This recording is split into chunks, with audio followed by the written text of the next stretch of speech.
Welcome to Out with Dan, the podcast that spotlights and examines the voices of LGBTQ+ authors, characters, and our allies. Together, we lift our voices and we tell our stories. I'm Dan White. Join me as I chat with this week's author.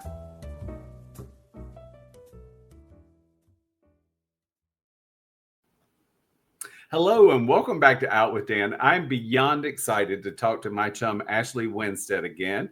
This book Will Bury Me. Welcome, Ashley. Hi, Dan. I'm so happy to be back. Thank you so much for having me. Oh, it is my pleasure. So will you give the audience an overview of what this book is about? Yeah, so This Book Will Bury Me follows a young woman named Jane Sharp who becomes absolutely obsessed with the world of true crime, the world of amateur sleuthing that takes place mostly over the internet. And she becomes obsessed following the unexpected death of her father, which leaves her with a lot of grief, a lot of questions, and she kind of transmutes all of those feelings into this obsession with other people's tragedy. And so Jane gets in deep pretty fast. She's kind of recruited into this circle of sleuths who are really good at what they do. And they're feeling pretty victorious after some wins, which is like the perfect hubris. They're existing in this world of perfect hubris when this huge case breaks out of Idaho. And it is this case that the police don't seem to be solving, that there are young college students killed in their off-campus house.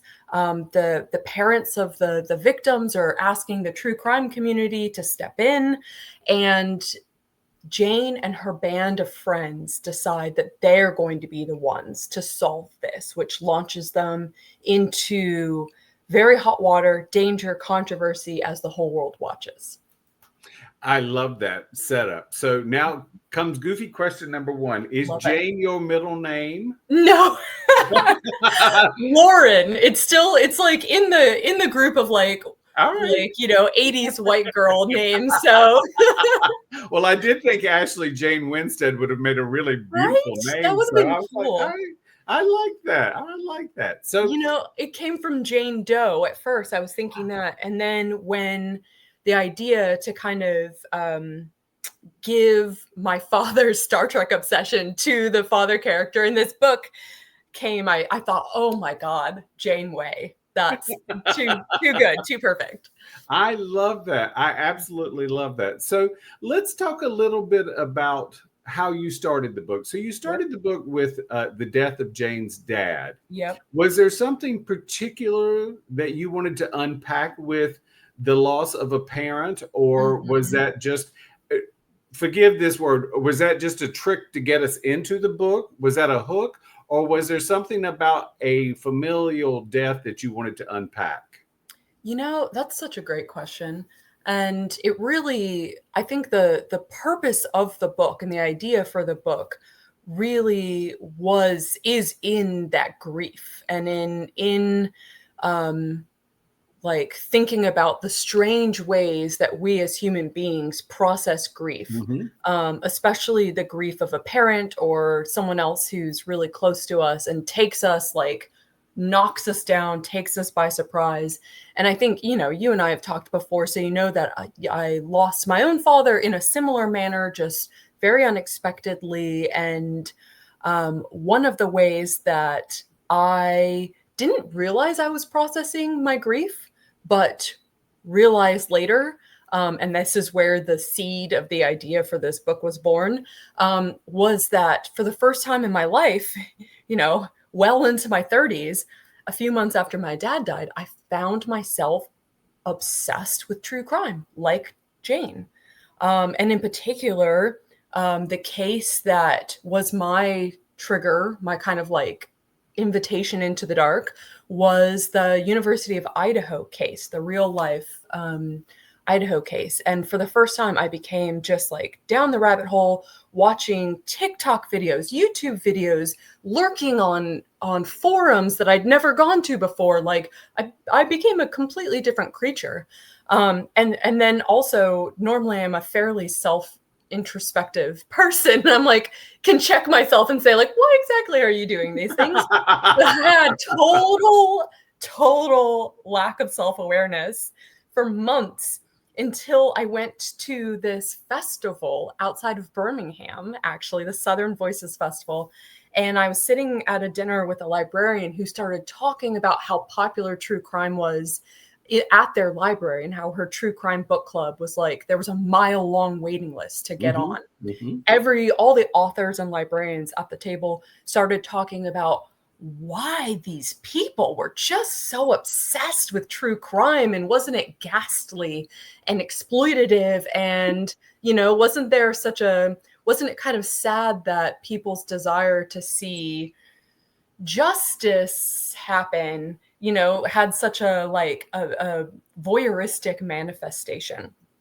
And I swear to you, it was like someone had like put an interrogation spotlight on me, because like in my purse, my phone had like 27 open tabs, and I was like, oh my God, why am I being so ghastly? And it wasn't until that moment, over like, we were at Bonefish Grill, so like bang bang shrimp and like all these appetizers, that I realized that my dad's passing, and like my complete lack of closure and sense of any sort of control over what had happened to him and my family, was connected to this soothing feeling that I was getting watching other people work so hard to answer questions for other people's tragedies. And there was just something, and I tried to explore this in the book, there was something really peaceful about being around people who could talk about death so openly and lightly, because I was having a hard time getting people to talk about my father's death with me. Because everyone's so afraid of stepping on the wrong subject, or hurting me or something. And it was like, here was a place where people were slinging around these things, comfortable with body horror, and like all that. Sure. And that was like an aspect of losing someone that I hadn't, and even tried to talk about it in the book. Anyway, that's my long-winded way of saying, like, it was that moment where I thought to myself, like, okay, there's something here where I feel like I have an answer that maybe people haven't considered, or maybe they have. There's nothing new under the sun, but I have something to contribute to this conversation. So that's where the book was born. Well, and I think also, Ashley, while we don't want someone else to feel the exact same pain we feel, I think it is cathartic to see that we're not alone. So, I mean, because eventually we all lose a loved one. If we look at the evolution of human life, typically we children lose a parent first. I think the one phrase I've heard more than anything else is the horrificness of a parent losing a child, because it's not as a friend of mine's father said, it's not the natural order when his son died. He said, this is not the way it's supposed to happen. And you realize you see a different side of grief. And I, like you, I find that the majority of people don't want to talk about death because it's uncomfortable. I'm not curious necessarily about the death, but I'm always curious about the emotion. That's why I ask questions for a living, so to speak. But I'm curious at the emotion that goes behind it, because we do things sometimes in a fog when we've experienced the death of a loved one, that we move through life automatically without really realizing what we're doing in some ways. So because one of the things that I loved was, I don't think Jane was naive, but I think Jane took a lot of things at face value and what people told her. And I was really moved by that, because at one point they have a meeting and they, as Jane says, we all shared our real name. Yeah. because you assume if somebody says, hi, my name's Dan, and you say, my name's Ashley, we assume that that's exactly what it is. But Yep. then you realize that perhaps not everyone at the table is there for the exact same reason you're there, that Yeah. perhaps somebody else has a different kind of agenda. Yeah. And that just to like, so beautifully said. And I was speaking to someone who used the phrase grief malaise to describe that fog. And I thought that was really apt.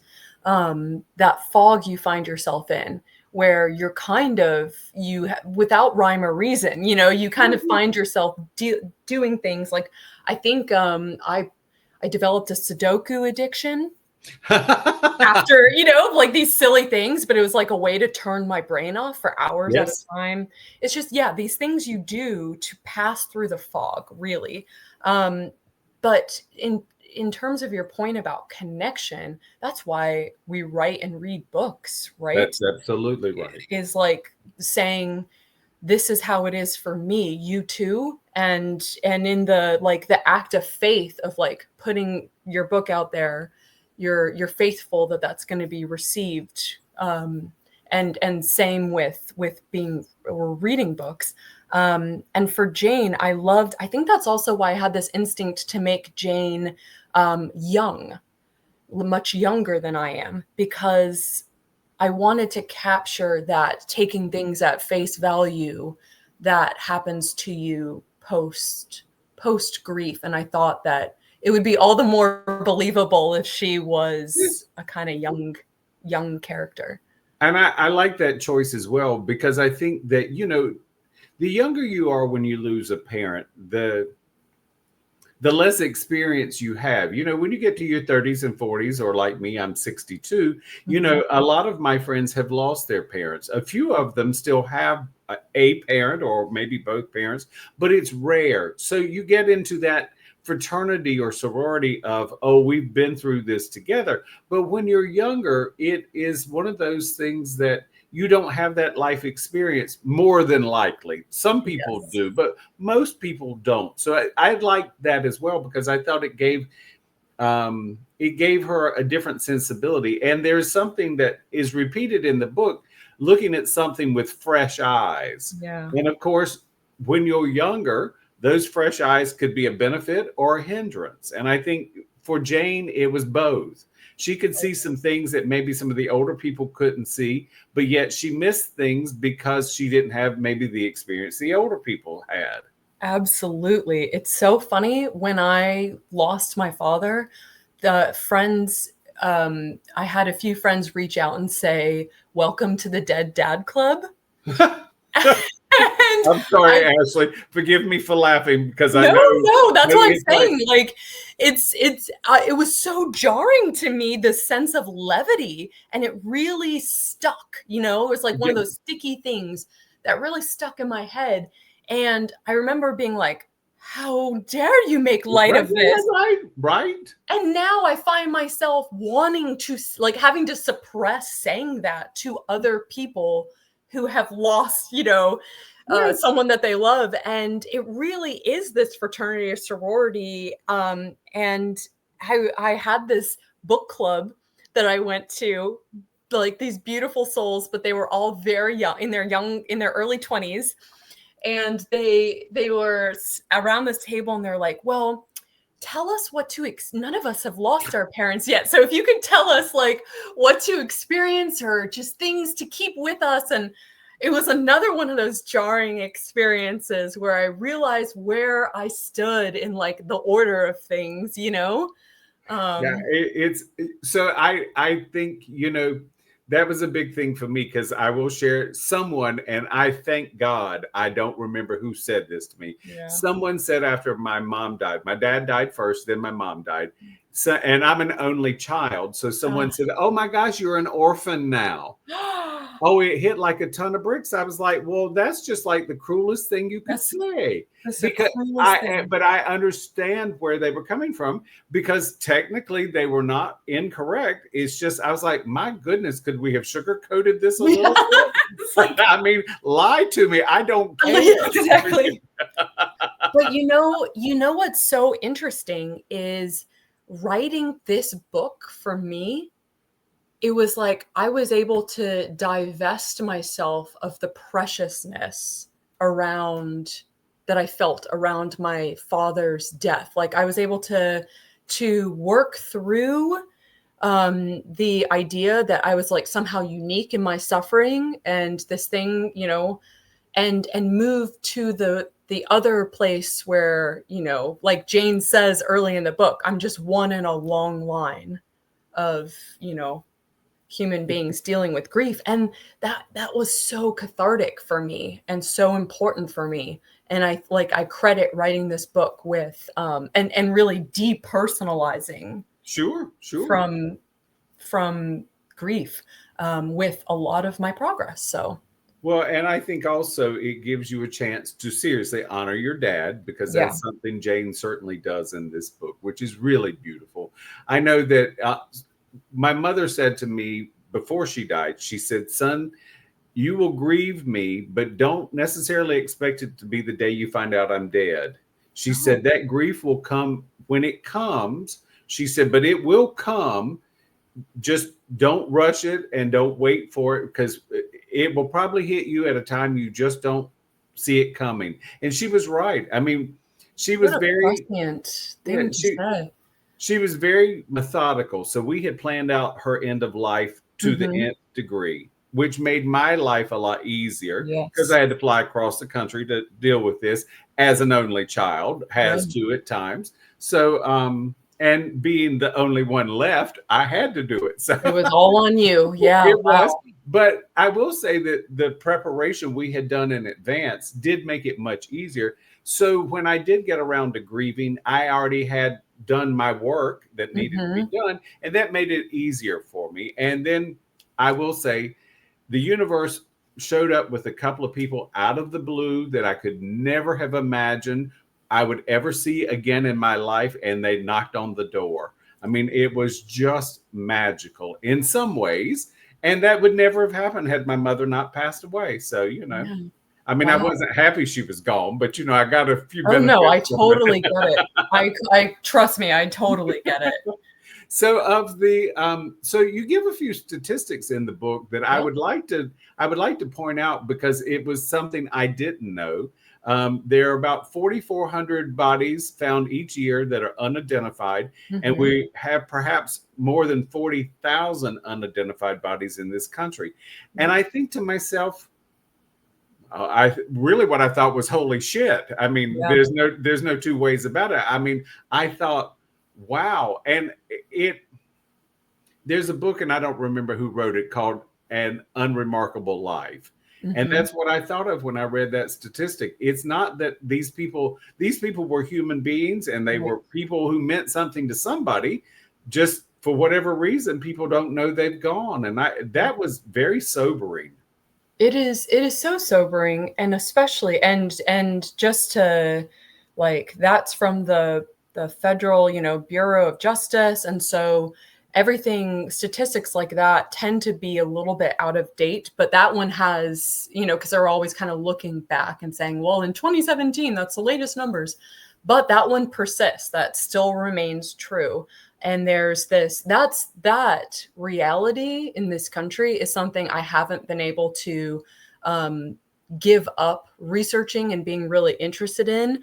I've kind of moved through my true crime obsession, as you might imagine. But there's this book that I have recently finished called The Scientist and the Serial Killer. And I live here in Houston, and it's about Houston's serial killer in the 70s, Okay. and more specifically about all of the bodies of the suspected victims that have sat laid for decades in the Harris County medical examiner's office without being identified. And so that's where the kind of where the book takes off, is like the medical examiner's um, goal and deep desire to finally get identities. So it really, this book, if anyone's interested in those statistics, this book dives deep into it. It just came out by Lisa Olson. It's fabulous. But especially thinking about, like, this is a book where both Jane, my main character, and me as the author, in a very sort of like meta way, autofiction way, are so obsessed with creating a legacy for, I'll just say, our fathers, fictional and real. And because of that fear of an unremarkable life, right? That fear that this person we love will pass through life without any sort of fanfare or respect, or just all the things that you so want for someone you love to receive. And so it's like on the one side of the spectrum of the scale is all of these missing and unidentified and anonymous people. And here there's a narcissism to, it's like a beautiful thing to want to make sure your father isn't another unremarkable person and is known and respected and loved and what have you. But it's also, when put next to the reality of what so many people have, it's you understand the narcissism of saying like, this person I love should stand out in this way. So that even the concept of like legacy is a thorny thing. It is, but I also think, Ashley, it's a beautiful thing in the fact that when we want to honor a loved one or a friend, I mean, I think it really doesn't get much better than that. My mother for years was going to be cremated and wanted to live with me the rest of her life. Yeah. And the last year of her life, she made an abrupt about face and decided to yes, be cremated, but she wanted to be buried in a niche in a local graveyard. It had to be high up. I have to tell this. It had to be very high up in the mausoleum because she was afraid of water. Yes. So no flood could reach her. She is way. I knew exactly where this is going as soon as you said that. Yeah. So she got her wish. So she's like way up there. Yeah. But her phrase to me was, "I want to be remembered." Yeah. And I'm afraid if I travel with you to California or around, I won't be remembered. She knows I remember her, but she wants someone to look at the wall and see her name.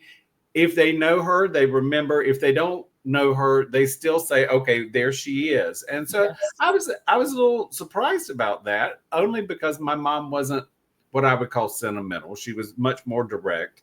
And so, but it was, it is comforting. So when I go back to North Carolina, I visit her, it's what we do. Well, and it's almost like she's created a presence for herself in her absence. And sometimes I wish that my father had been buried instead of cremated for that exact reason, so that he could be in a place where I could go visit him.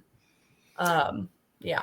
I think it makes for me, it's a very nice thing. I know it might sound a little morbid to some people, but for me, it's, I'm very family oriented. So I visit the dead just like I visit the living, and, but it's my way of sort of remembering and giving back. So do you have on sort of a different direction, do you have a favorite of the Armchair Detectives that was your favorite to write? Oh man, it's a tie between Mistress and Lightly, because they're the stand-in parental figures of this found family that I gave Jane that she finds on the internet, and I think as someone who has read previous books of mine, you will understand. I realized that I needed to write some genuinely good male characters. And I even wrote a little sticky note. Thank you. Because I had readers be like, do you not think that they exist? And I'm like, no, I have. And I was like, okay, I've got to have some genuinely good guys in my work. So Lightly is one of those.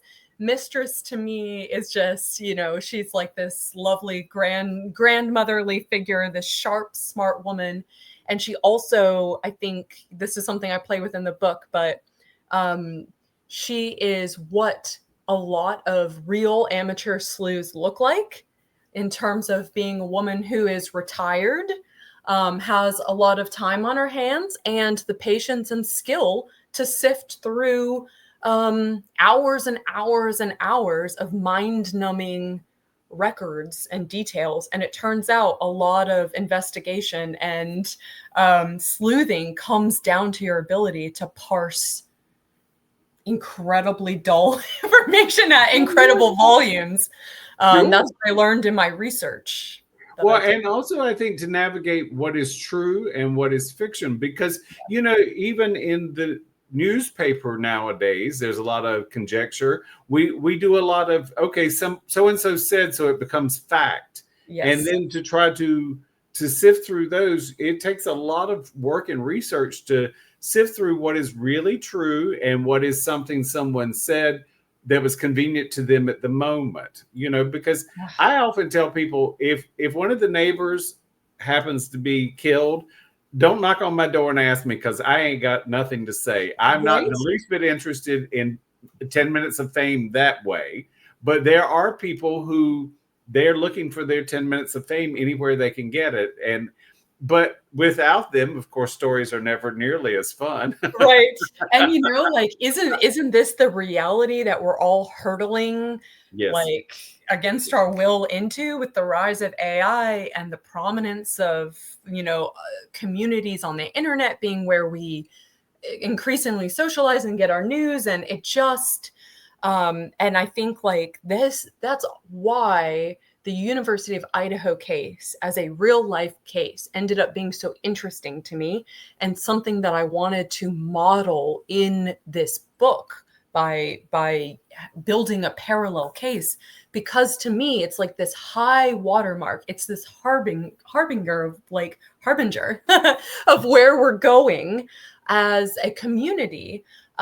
Because disinformation and internet speculation played such a huge role in the University of Idaho case, with people being doxxed left and right, and you know, like, people being sent down the wrong rabbit holes, and in this really remarkable way, sleuths flying in from all over the country and the world into this small town, Moscow, Idaho, to put their boots on the ground, insert themselves in the story in a way that, you know, we started to see with the Gabby Petito case, but really it's like, this is an escalating phenomenon. And I think that we're just going to see more and more of it. And I wanted to take a moment in this book, or really more than a moment, and think about, like, what is it that we're doing here, why, and what are we going to have to watch out for, as you know, maybe the police increasingly ask true crime communities for input in solving cases, as you know, the like what you said, the idea that someone can say something on the internet and it then stands in for fact. Yeah, it's both encouraging and frightening at the same time to me. Yes. So, you know, which I think we'll leave it at that. So the book is called "This Book Will Bury Me." It's by Ashley Winstead, who is an amazing human being and an amazing author. You must read it. I just loved it, and I love chatting with you every time we get the opportunity. It's such a pleasure. You know, I could talk to you forever. So thank you. Twinsies. Yes. Hang on for me just a second. So I forgot to tell you at the beginning, I'm going to ask you what you're reading. Oh, perfect. So okay. Give you a second to think of somebody you'd like to shout out. I know you shouted out one book, but anyway. So okay. Here we go. Ashley Winstead, what you reading? Okay, so I'm reading a trillion different things at all times, like most of us readers and writers. So I'm going to narrow down to books that are coming out this week. So yes, The Expat Affair by Kimberly Bell is so good. It is about a wife in Amsterdam who is married into like a jewelry family, and murders start happening of people connected to this family, and she starts to suspect that this man that she's married and her in-laws may have something to do with it. And then there's also The Ghostwriter by Julie Clark, which is coming out. Oh, so good. And it is about a daughter who agrees to be the ghostwriter for her estranged father's memoir. And at the center of her father's life is the mystery of whether he did or did not kill his siblings. And so, yes, this is the she's going to figure out this question about her dad. I She's going love through it. papers. It's so good. I absolutely love it. Thank you for the recommendations. You're welcome. Thank you for joining me for this week's episode of Out with Dan. You can find more information about this podcast and its host at outwithdan.com, on Twitter at OutWithDan, and on Instagram and Facebook at GoOutWithDan. This podcast is hosted by Authors on the Air Global Radio Network, and the theme music is provided by bensound.com. Join us again soon for the next episode of Out with Dan.